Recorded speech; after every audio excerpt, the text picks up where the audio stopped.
Salam alaikum wa rahmatullahi ta'ala wa barakatuh. Salut à tout le monde. Aujourd'hui, je vais entamer une nouvelle leçon avec les élèves ou bien avec les enseignants du niveau baccalauréat scientifique. Concernant bien sûr la dérivation d'une fonction. Donc la dérivation d'une fonction. Donc c'est quoi la dérivation d'une fonction? C'est-à-dire on va parler quand est-ce qu'une fonction est dérivable et quand est-ce qu'elle n'est pas dérivable. Et que ça veut dire dérivable? D'abord, dérivation d'une fonction, dérivation d'une fonction en un point. C'est-à-dire, voilà, soit une fonction, donc soit une fonction f définie sur un intervalle i et soit un point A appartenant à cet intervalle. Alors, on dit que f est continu en A si il existe bien sûr un L, un nombre L appartenant à L tel que la limite de f de x moins f de a sur x moins a lorsqu'il tend vers a égale à L. Alors là, on dit que la fonction est dérivable et le nombre dérivé L n'est autre que la fonction f' de a. Voilà ce que vous devez savoir sur la dérivation d'une fonction en un point. Alors là, pour éclaircir ceci, je vais vous donner des exemples. Voilà, vous avez une fonction x, f de x égale à x au carré, par exemple. Alors là, on vous demande d'étudier la dérivabilité de cette fonction au point x0 égale à 1. Alors, pour savoir si la fonction est dérivable au point 1, il suffit de déterminer d'abord la limite de f de x moins f de 1 sur x moins 1 lorsque x tend vers 1. C'est-à-dire, ce sera la limite lorsque x tend vers 1, f de x étant égal à x au carré, f de 1 c'est bien 1 sur x moins 1. Alors là, vous savez que x au carré moins 1 n'est autre que x moins 1 fois x plus 1 sur x moins 1. Donc, puisque x tend vers 1, ça veut dire que x est différent de 1. Alors, vous pouvez simplifier en laissant la limite de x lorsque tend vers 1 de x plus 1. Alors, si vous remplacez x par 1, ça va vous donner 2. 2 appartenant à R. On dit alors que dans ce cas-là, que la fonction est dérivable au point 1. Alors là, s'il est dérivable, quelle sera l'interprétation géométrique? Alors l'interprétation géométrique, on va dire que la fonction, ou bien plutôt la courbe représentative,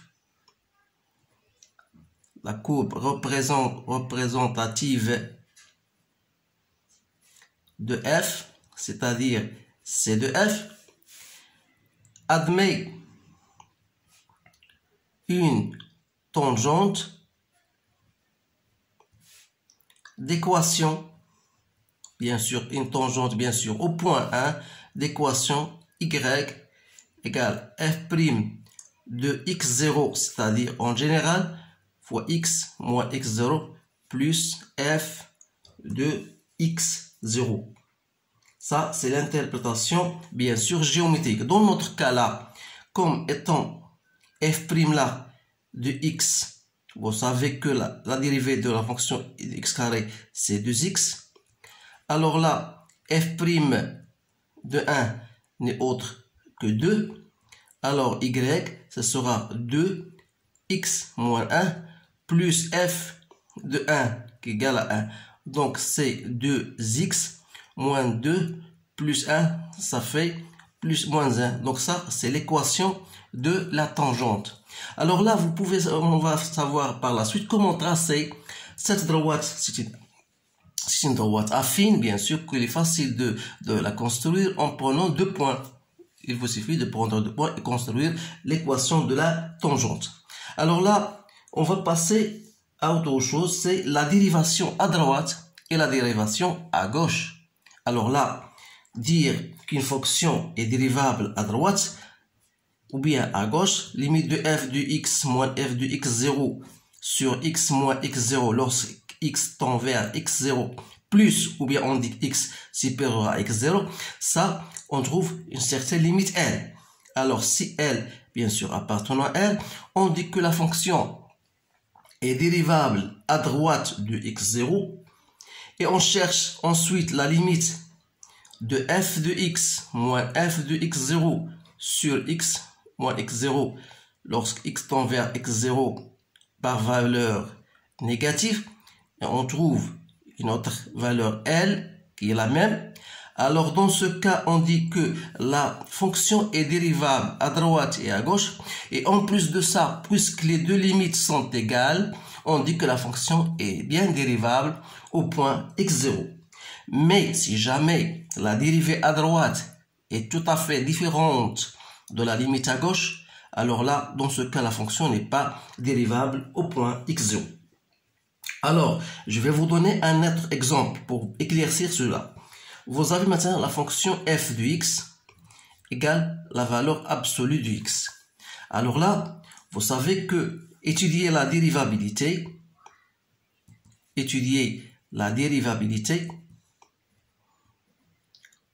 de f au point 0. Alors là, vous devez chercher la limite de f de x lorsque x tend vers 0 plus moins f de 0 sur x moins 0. Ce sera la limite lorsque x tend vers 0 plus ou bien x appartenant supérieur à 0. Alors là, f de x dans ce cas-là, parce que la valeur absolue de x prend la valeur x, f de 0 c'est 0 sur x, donc c'est bien 1. La limite de f de x moins f de 0 lorsque x tend vers x0 par valeur négative. Alors la valeur absolue de x sera égale à moins x divisé par x, ça veut dire moins 1. Dans ce cas-là, vous remarquez que la limite à droite n'est pas égale à la limite à gauche. On dit que f est non dérivable au point 0. Donc la fonction n'est pas dérivable au point 0. Je vais vous donner un autre exemple. Par exemple, je vais vous dire, voilà l'exemple, un autre exemple. f de x égale x3 sur x au carré plus 1. Si x, bien sûr, est inférieur à 0. Et on vous donne que cette fonction-là égale à x plus racine de x carré plus 2x si x est strictement supérieur à 0. Là, c'est x c'est inférieur ou égal à 0. Alors, étudier la dérivabilité de cette fonction à droite et à gauche de 0. La question, c'était bien ça. Donc, vous cherchez la limite de f de x moins f de 0 sur x moins 0. Lorsque x tend vers 0 moins. Donc, ce sera la limite lorsque x tend vers 0 moins. F de x, c'est bien x3 sur x au carré plus 1. F de 0, c'est 0. Et je vous divise par x. Donc, c'est la limite lorsque x tend vers 0 moins de x au carré sur x au carré plus 1. Donc, ça vous donne 0. La limite de f de x moins f de 0 sur x, lorsque x tend vers 0 plus, vous devez prendre la deuxième fonction. Voilà, x plus racine de x au carré plus 2x sur x, lorsque x tend vers 0. Alors là, si vous essayez de remplacer x par 0, vous allez trouver ici 0 sur 0, c'est une forme indéterminée. Alors là, vous devez chercher quelque chose. Donc, vous devez calculer, par exemple, vous allez faire x divisé par x, c'est 1, plus racine de x au carré, plus 2x sur x. Alors, la limite, toujours 1, c'est pas de problème. Mais pour x carré plus 2x sur x, ça, vous devez le changer. Alors, vous passez, ou bien vous rodez à l'autre ligne, et vous allez calculer racine. Donc, ce sera toujours la limite lorsqu'x tend vers 0, plus 1, plus. Donc là, racine de x carré, je peux remplacer, effectuer en faisant x carré en facteur de quoi? De 1, plus, ou bien, oui, c'est bien, de 1 plus 2 sur x.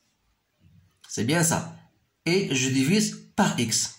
Donc ça me donne limite lorsqu'x tend vers 0 plus. Alors 1, la racine de x carré, c'est la valeur absolue de x. 1 plus 2 sur x. Sur x. Donc ça me donne la limite lorsqu'x tend vers 0 plus. De 1 plus racine, la valeur absolue de x, c'est x plus x tend vers 0 plus. Et je simplifie x par x, et il me reste 1 plus 2 sur x lorsqu'x tend vers 0 plus. Donc 2 sur 0 plus, c'est plus l'infini. Donc plus l'infini plus 1, donc c'est plus l'infini. Alors là, qu'est-ce qu'on va dire? Donc la fonction est non dérivable. Et non dérivable à droite de 0. Et dérivable, elle est dérivable à gauche de 0. Mais comme les limites ne sont pas égales, alors la fonction n'est pas dérivable. F est non dérivable. En général, la fonction est non dérivable en 0. Alors pour l'interprétation géométrique pour la fonction à droite, donc à droite de 0, on dit que la fonction c de f, elle admet une demi-tangente orientée vers, regardez, 0 plus l'infini, donc orientée vers le haut. Alors là, je vous donne un truc simple. Lorsqu'x tend vers x0 plus, si vous trouvez plus l'infini, donc plus avec plus, c'est donc plus, donc ça donne une tangente vers le haut. Si vous trouvez moins l'infini, alors le plus avec le moins, ça donne le moins, donc vers le bas. Si vous avez cherché par exemple la limite de x0 moins, et vous trouvez plus l'infini, moins avec le plus, ça donne moins, alors l'orientation sera vers le bas. Si vous trouvez moins l'infini, le moins avec le moins, ça donne plus, donc orientation vers le haut. Là, ça, c'est un truc pour comment savoir si l'orientation est vers le haut ou bien vers le bas. Donc, je vais finir avec ce petit cours avec un autre exercice qui va vous montrer, bien sûr, cela avec plus de détails. Donc, voilà l'exercice. Donc, vous avez une fonction f de x égale à x moins 1 si x est supérieur à 1. Et vous avez la fonction f de x égale à 1 sur racine du x si x est compris entre 0 et 1. Alors là, on vous dit étudier la dérivabilité de la fonction f au point 1. Alors là, vous allez chercher la limite de f de x moins f de 1 sur x moins 1 lorsque x tend vers 1 plus, c'est égal à limite lorsque tend vers 1 plus, f de x c'est x, racine de x moins 1, f de 1 c'est 1 sur x moins 1. Alors là, si vous essayez de remplacer par 1, vous tombez sur une forme indéterminée. Alors là, il faut bien réfléchir, vous allez trouver quelque chose. Donc, x moins 1 sur x moins 1, ça fait 1. Je fais simplification. Sur racine de x moins 1 sur x moins 1. Arrivé à là, vous savez que racine de x sur x n'est autre que 1 sur racine de x, bien sûr, x différent de 0. Alors là, je peux utiliser cela en disant que racine, la limite de x lorsque tend vers 1 plus 1 racine de x moins 1 sur x moins 1 n'est autre que 1 sur racine de x moins 1. Alors là, lorsque x tend vers 1 plus, donc racine de x moins 1 tend vers 0 plus, et 1 sur 0 plus, c'est plus l'infini. Avec ce moins là, c'est moins l'infini. Moins l'infini plus 1, c'est toujours moins l'infini. Alors là, je dis que la fonction f est non continue à droite de 0, à droite, pardon, de 1. Et alors là, C de f admet une demi-tangente orientée vers le bas. Alors voilà la réponse à cette question. Maintenant, on va étudier la dérivabilité, cette fois-ci, à gauche de 1. Donc, c'est la limite lorsque x tend vers 1 moins. F de x dans ce cas-là, c'est 1 sur racine de x. Moins f de 1, c'est 1 sur x moins 1. Donc, c'est la limite lorsque x tend vers 1 moins. J'effectue le même dénominateur. 1 moins racine de x sur racine de x, x moins 1. Alors, là, donc, qu'est-ce que vous allez faire? Si vous remplacez par 1, ça restera toujours une forme indéterminée. Donc, je peux la mettre sur la forme suivante. 1 moins racine de x sur racine de x. Et x moins 1 n'est autre que racine de x moins 1, racine de x plus 1. Alors là, je peux simplifier. 1 moins racine de x avec 1 plus racine de x, voilà, ici, je peux le mettre comme ça pour bien ne pas précipiter. Donc, racine de x moins 1 n'est autre que 1 moins racine de x, et j'utilise un signe moins ici. Il reste une racine de x plus 1. Alors là, je peux simplifier comme x, bien sûr, est différent de 1.